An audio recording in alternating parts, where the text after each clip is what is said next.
Yeah, hi there, everybody. Yeah, I just wanted to do this video on a kerosene heater, a torpedo heater. I'm running it actually on diesel, as it says that you can do that.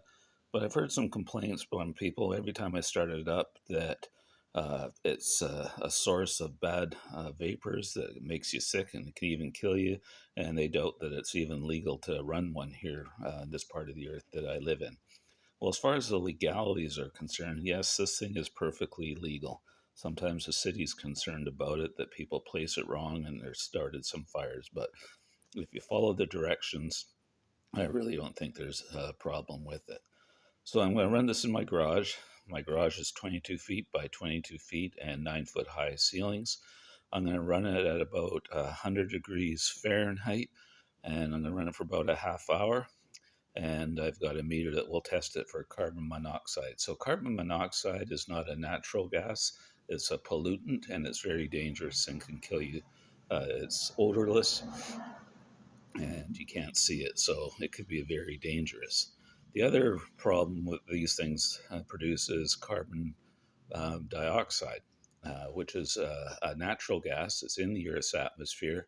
For a normal area on the Earth, it usually measures about 425 parts per million.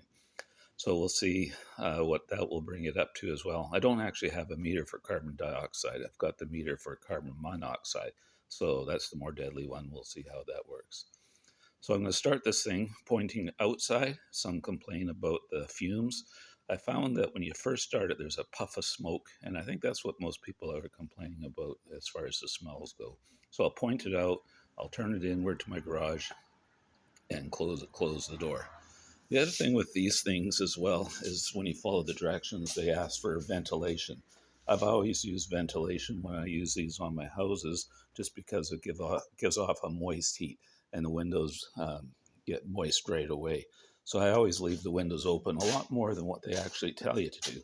So I've left the door in my garage open about a half inch, and that gives about as much ventilation as it's called for on the specs. Okay. And so just to show you, I've got the temperature in my garage. It's 10 degrees Celsius. And here's the meter. Right now you can see it's reading 0 parts per million of carbon monoxide. So I'm going to fire it up. I'll let it run for about a half hour, and we'll see what it does. Okay, so here we go to the machine. And I just flick this switch if I can reach it. There it is. I can hear it starting. And any second now, there you go. So I don't know if you've seen the blue smoke coming out of it, but it definitely had a puff of smoke. So I'm just going to let it heat up for a bit, and then I'm going to turn it around into my garage and see how it works.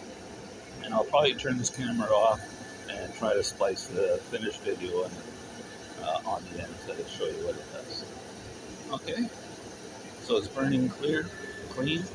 I'll just turn it around into my garage. Okay, so here it is now, pointing into my garage, and I'll close the door to the garage so it starts heating up inside here.